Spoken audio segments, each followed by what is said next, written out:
मैं लंदन के एक मॉल में नौकरी करती थी। एक आदमी रोज़ मेरे पास आता और कहता, अगर तुम मेरे घर नौकरी करो तो मैं तुम्हें 5 साल की दुगनी तनख्वाह दूंगा, वो भी एडवांस। मेरी 2 बहनों की शादी होने वाली थी। मैं उनका जहेज़ बनाने ही लंदन आई थी। उसकी ये बात सुनते ही मैं मान गई और पैसे घर भेज दिए। मगर जैसे ही मैं उस आदमी के साथ उसके घर पहुंची और मेरी नज़र कमरे की दीवार पर पड़ी तो मेरे होश उड़ गए। उस वक्त मेरी उम्र 27 साल थी और मैं पाकिस्तान के एक गरीब घराने से तल्लक रखती थी। मेरे अब्बू का इंतकाल कई साल पहले हो चुका था। घर में सिर्फ अम्मी और मेरी 2 छोटी बहनें थीं, जिनकी शादी की फ़िक्र ने मुझे वक्त से पहले बड़ा कर दिया था। हमारे गांव में लोग हर वक्त यही कहते रहते थे कि लड़कियों की शादी इज़्ज़त का मसला होती है और जहेज़ के बगैर कोई अच्छा रिश्ता नहीं मिलता था। अम्मी हर रात फ़िक्र में जागती रहती, जबकि मैं उन्हें दिलासा देती कि एक दिन सब ठीक हो जाएगा। मगर अंदर ही अंदर मुझे मालूम था कि पाकिस्तान में रहकर मैं कभी इतने पैसे जमा नहीं कर सकती। इसीलिए मैंने रिश्तेदारों से कर्ज देकर लंदन आने का फ़ैसला किया। लंदन पहुंचने के बाद हकीकत ने मुझे पूरी तरह से तोड़ा। यहाँ ज़िंदगी फिल्मों जैसी नहीं थी। छोटे से कमरे में 3 लड़कियों के साथ रहना, सुबह से रात तक काम करना और फिर भी हर महीने हिसाब लगाना कि कितने पैसे बचेंगे। मैं खुद पर खर्च तकरीबन ना होने के बराबर करती थी, क्योंकि मेरा हर ख्वाब मेरी बहनों की शादी से जुड़ा हुआ था। मैं दिन रात सिर्फ एक ही सोच में रहती कि जल्दी से इतने पैसे जमा हो जाएं कि दोनों की इज्जत से रुखसती हो सके। मॉल में मेरी ड्यूटी अक्सर 12-12 घंटे की होती थी। एक दिन दोपहर के वक्त एक अजीब सा आदमी दुकान पर आया। उसकी उम्र तकरीबन 50 साल होगी, मगर उसकी शख्सियत बहुत रोबदार थी। महंगा सूट, हाथ में कीमती घड़ी और बात करने का अंदाज ऐसा जैसे वो हर चीज़ खरीद सकता हो। उसने कुछ देर कपड़े देखे, फिर अचानक मेरी तरफ देखकर बोला, तुम पाकिस्तानी हो? मैंने हल्का सा सर हिला दिया। वो मुस्कुराया और बोला, तुम बहुत मेहनती लगती हो। मैं खामोश रही, क्योंकि लंदन में अजनबी मर्दों से ज़्यादा बात करना मुझे अच्छा नहीं लगता था। वो चंद लम्हे मुझे देखता रहा, फिर जाते जाते बोला, अगर कभी अच्छी नौकरी चाहिए हो तो मुझे बता देना। मैंने उसकी बात को संजीदा नहीं लिया, मगर हैरत उस वक्त हुई जब अगले दिन वो फिर आ गया। फिर उसके बाद अगले दिन भी वो रोज़ आता, कुछ न कुछ खरीदता और जाते जाते एक ही बात कहता, अगर तुम मेरे घर नौकरी करो तो मैं तुम्हें 5 साल की दुगनी तनख्वाह एडवांस दे दूँगा। पहले पहल मुझे लगा शायद वो मजाक कर रहा है, मगर एक दिन उसने वाकई एक कागज़ पर रकम लिखकर मेरे सामने रख दी। मेरे हाथ कांप गया।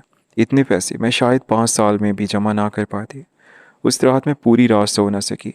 मेरे जहन में अम्मी और बहनों के चेहरे घूमते रहे। एक बहन की मंगनी हो चुकी थी और लड़के वालों ने साफ कह दिया था कि अच्छा जहेज चाहिए, वरना रिश्ता ख़त्म हो जाएगा।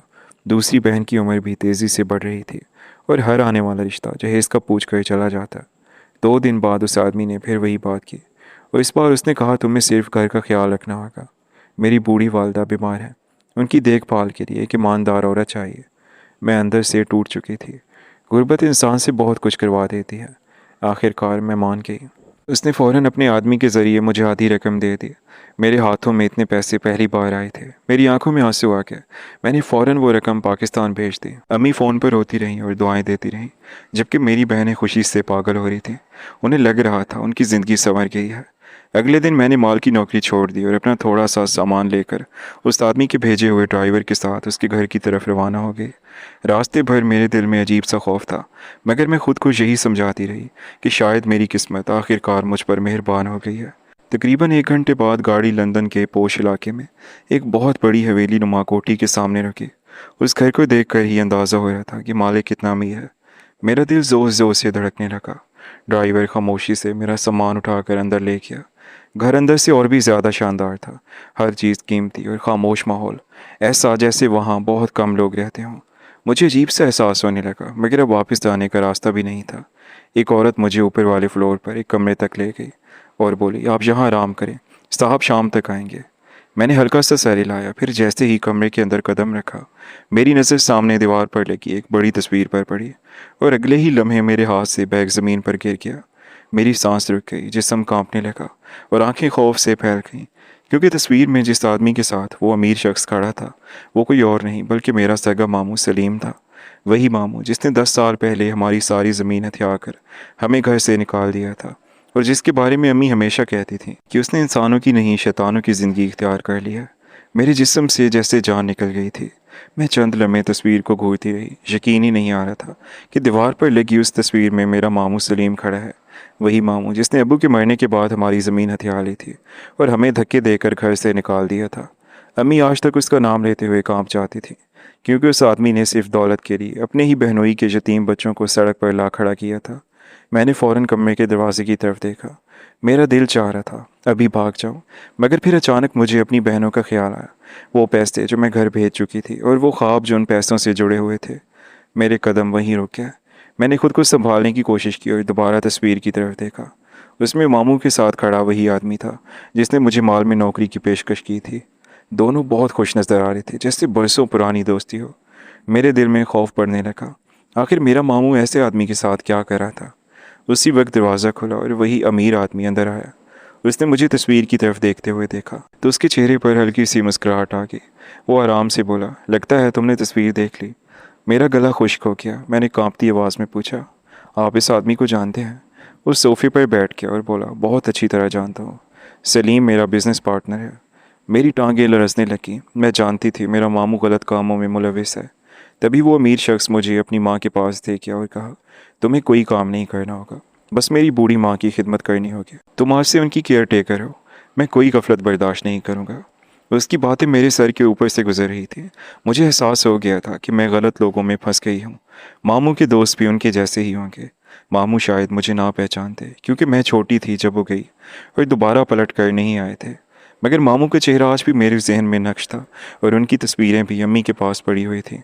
उस शख्स की बूढ़ी अम्मा ने मुझे देखा, मुझसे बातें करने लगी, मगर जैसे सब चले गए एकदम बोली, यहाँ से चली जाओ बेटा। मैं चौंक गई और जल्दी से पूछा, क्यों अम्मा? तभी उनका बेटा आ गया और बात वहीं रह गई। मेरे दिल में खटका लगा रहता था, आखिर उन्होंने मुझे यहाँ से जाने का क्यों कहा? अगर जब भी मैं उनके काम करती कोई ना कोई हमारे करीब होता, मुझे उनके साथ अकेला नहीं छोड़ा जाता था। एक रोज़ मौका पाकर मैंने अम्मा जी से पूछ लिया तो उनकी आंखों में खौफ आ गया। वो धीरे से बोली, ये लोग मासूम लड़कियों को झूठे वादों से यहाँ लाते हैं, फिर अमीर अरब शेखों और ख़तरनाक लोगों को बेच देते हैं। ये शख्स जो तस्वीर में तुम्हें नज़र आ रहा है, ये उन सब का मास्टरमाइंड है। मैंने तस्वीर में खड़े मामू के मुस्कुराते हुए चेहरे की तरफ देखा। मेरे जिस्म में बिजली सी दौड़ गई। मैं बेयकीनी से उन्हें देखती रही। वो रोते हुए बोली, पहले भी कई लड़कियां यहाँ लाई गई, मगर कोई वापस नहीं गई। मैंने अपने बेटे को बहुत रोका, मगर दौलत ने उसे दरिंदा बना दिया है। मेरे हाथ बर्फ़ की तरह ठंडे हो गए। मुझे लगा मेरे कदमों के नीचे से ज़मीन हिल रही है। अब सब कुछ वाजे हो चुका था। मैं फ़ौरन अपने कमरे में गई और दरवाज़ा बंद कर लिया। मेरा दिल इतनी ज़ोर से धड़क रहा था कि मुझे लग रहा था अभी बाहर वालों को आवाज़ सुनाई देगी। मैंने अम्मी को फ़ोन किया। उनकी खुशी भरी आवाज़ सुनते ही मेरी आंखों से आंसू बहने लगे, मगर मैंने खुद को संभाला क्योंकि मैं उन्हें डराना नहीं चाहती थी। इस दौरान मैं खामोशी से अपने काम सर अंजाम देती थी। मामू से कभी सामना नहीं हुआ। यकीनन वो बहुत मसरूफ़ थे। उनका नेटवर्क बहुत सी जगहों पर फैला हुआ था। एक रात मैंने भागने का फ़ैसला कर लिया। तकरीबन 2 बजे घर मुकम्मल खामोश था। मैं आहिस्ता से कमरे से निकली और सीढ़ियों की तरफ बढ़ी। मेरा दिल खौफ से फट रहा था, मगर मैं जानती थी कि अगर आज ना निकली तो शायद कभी ना निकल सकूं। मैं अभी मेन गेट के करीब पहुंची ही थी कि अचानक पीछे से आवाज़ आई, कहाँ जा रही हो? मेरी चीख निकलते निकलते बची। मैंने पलट कर देखा तो सामने वही अमीर आदमी खड़ा था। उसके साथ 2 गार्ड्स भी थे। उसकी आंखों में अब वो नरम मुस्कुराहट नहीं थी, बल्कि खौफनाक गुस्सा था। मैं कांपती आवाज़ में बोली, मुझे जाने दे। वो आहिस्ता आहिस्ता मेरे करीब आया और सर लहजे में बोला, तुम लोगों की यही मुश्किल होती है, पैसे भी ले लेते हो और फिर एहसान भी भूल जाते हो। मैं रोने लगी और बोली, खुदा के लिए मुझे छोड़ दें। उसी लम्हे अचानक बाहर पुलिस की सायरन की आवाज़ गूंजी। पूरा घर हलचल में आ गया। वो आदमी चौंक कर दरवाजे की तरफ भागा, जबकि गार्ड इधर उधर दौड़ने लगे। चंद ही लम्हों बाद पुलिस ने घर को घेर लिया। मैं हैरत से सब कुछ देख रही थी। फिर अचानक दरवाजे से एक खातून अफीसर अंदर दाखिल हुई। उन्होंने फ़ौरन मेरे पास आकर पूछा, तुम ठीक हो ना? मैं वो मुश्किल से इलाज सकी। बाद में पता चला कि उस बूढ़ी औरत ने खुफिया तौर पर पुलिस को इतला दी थी, क्योंकि वो मज़ीद किसी लड़की की ज़िंदगी बर्बाद होते नहीं देख सकती थी। पुलिस ने उस आदमी को इसके साथियों को गिरफ़्तार कर लिया। जब तहकीकात हुई तो खौफनाक हकीकतें सामने आईं। वो लोग बरसों से गरीब मुल्कों की लड़कियों को नौकरी के बहाने लंदन लाकर बेचते रहे थे। उनका सारा गिरोह मामू समेत गिरफ़्तार हो गया। मगर मैंने अपने साथ होने वाले इस हादसे और मामू का जिक्र अम्मी से नहीं किया, वरना वो बहुत परेशान हो जाते कि अभी मामू की वजह से दानिस्ता या नादानिस्ता हमें परेशानी और मुसीबत का सामना करना पड़ रहा था। मगर जो बुरे काम करते हैं दुनिया में ही अपनी अंजाम को पहुंचाते हैं। चंद हफ्तों बाद मैं दोबारा माल में नौकरी करने लगी। ज़िंदगी पहले जैसी आसान नहीं थी, मगर अब मेरे अंदर एक अजीब सी मजबूती आ चुकी थी। मेरी बहनों की शादियाँ सादगी से हुई, मगर इज़्ज़त से हुई। और पहली बार मुझे एहसास हुआ कि जहेज से ज़्यादा ज़रूरी इंसान की इज़्ज़त और हिफाजत होती है। आज भी जब मैं लंदन के उस मॉल से गुजरती हूँ तो मुझे वो दिन याद आता है जब एक आदमी ने मुझे दुगनी तनख्वाह का लालच दिया था और मैंने सोचा था किस्मत मुझ पर मेहरबान हो गई है। मगर हकीकत ये थी कि कभी कभी आसान रास्ते इंसान को सीधा अंधेरे में ले जाते हैं। मेहनत और सब्र के बगैर कुछ हासिल नहीं होता। इंसान हमेशा जल्दी और शॉर्टकट की तलाश में खुद को मुसीबत में मुब्तला करते हैं। कहानी अच्छी लगी हो तो वीडियो को लाइक और चैनल को सब्सक्राइब कर दें। अल्लाह हाफ़िज़।